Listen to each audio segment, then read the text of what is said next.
বিসমিল্লাহির রহমানির রহিম। সম্মানিত প্রিয় দর্শক, আসসালামু আলাইকুম। আজকের গল্পটি হলো উম্মে ফাতেমার ফরিয়াদ।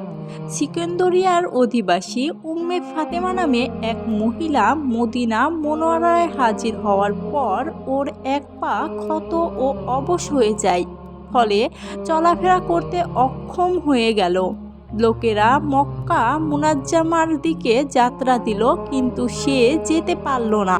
একদিন সে কোনো প্রকারে রওজা পাকে হাজির হলো এবং রওজা পাক তোয়াফ করতে করতে বলল, ইয়া হাবিবাল্লাহ, ইয়া রাসূলুল্লাহ।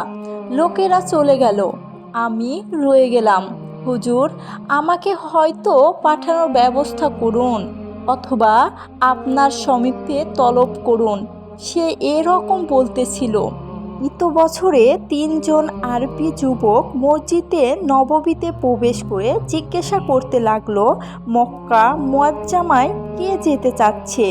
উম্মে ফাতেমা সঙ্গে সঙ্গে বলল, আমি যেতে চাচ্ছি। ওদের মধ্যে একজন ওকে বলল, তুমি দাঁড়াও। উম্মে ফাতেমা বলল, আমি দাঁড়াতে পারি না। যুবকটি বলল, আপনার পা লম্বা করুন। সে পা লম্বা করল।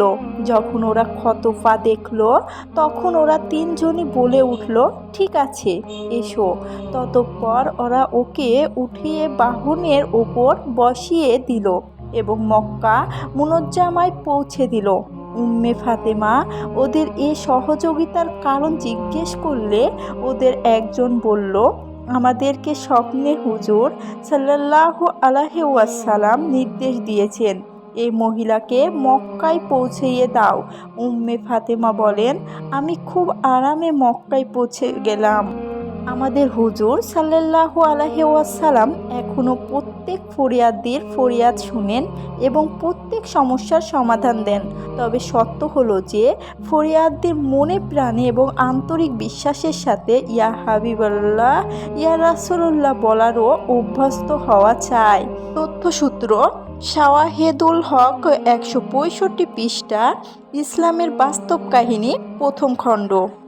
সম্মানিত প্রিয় দর্শক, আজকের গল্পটি কেমন লাগলো অবশ্যই কমেন্ট করে জানাবেন এবং ভিডিওটি পুরো দেখে একটি লাইক এবং গঠনমূলক কমেন্ট করে এবং চ্যানেলটি সাবস্ক্রাইব করে অবশ্যই সব সময় পাশে থাকবেন।